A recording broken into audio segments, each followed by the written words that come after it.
Bonjour à tous, nouvelle journée de forte chaleur en vue. 39 départements sont toujours ce matin en vigilance rouge canicule, dont la Nièvre et l'Yonne dans notre région. Le Jura, la Côte d'Or et le Doubs restent en vigilance orange comme 43 autres départements. L'épisode doit durer jusqu'en milieu de semaine au plus tôt selon Météo France. Des conditions extrêmes qui favorisent les incendies. La Côte d'Or et la Saône-et-Loire sont en risque élevé concernant les feux de forêt. Il y en a eu 3 hier en Côte d'Or. Du côté de Saint-Romain, Beurizeau et Saint-Léger-Trier, les incendies se sont multipliés ces derniers jours dans le département. Les pompiers qui sont intervenus plus d'une vingtaine de fois depuis mardi dernier. Toujours sur le front des incendies, les flammes ravagent depuis hier soir l'ouest de la forêt de Fontainebleau, en région parisienne. 800 hectares sont déjà partis en fumée. Le ministre de l'Intérieur est attendu sur place ce matin. L'actualité, c'est aussi l'hommage qui sera rendu jeudi à Philippe Louvrier à Pontarlier. L'homme de 59 ans est décédé au lac de Clairvaux dans le Jura le 4 juillet dernier alors qu'il se baignait avec son épouse. Son corps n'a été retrouvé au fond de l'eau que vendredi après-midi après plusieurs jours de recherche. La victime aurait vraisemblablement été prise d'un malaise. Passe d'armes à Dole, à quelques jours de l'organisation du banquet du canon français à Dole Expo le 24 juillet. Une pétition lancée par une syndicaliste de Sud Santé Sociaux réclame des garanties en termes de sécurité. Près de 400 personnes ont signé la pétition. Une pétition qui met en avant des dérives qui ont pu avoir lieu les éditions précédentes.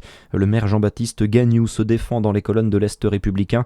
Il dénonce aussi une campagne militante orchestrée par l'extrême gauche nationale.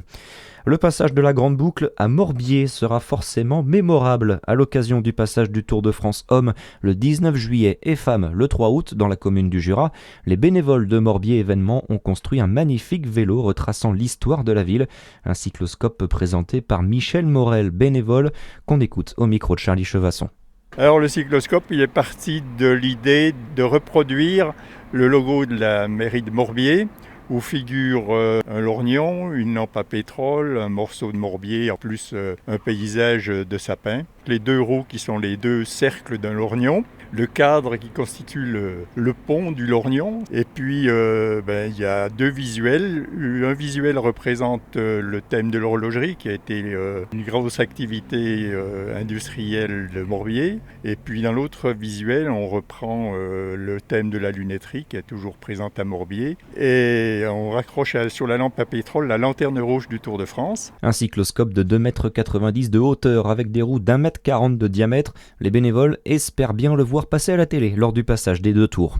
Et puis c'est ce soir à Besançon le retour du bal des pompiers de 18h jusqu'à 3h du matin. Attention, cette année l'entrée devient payante, comptez 10 € par billet.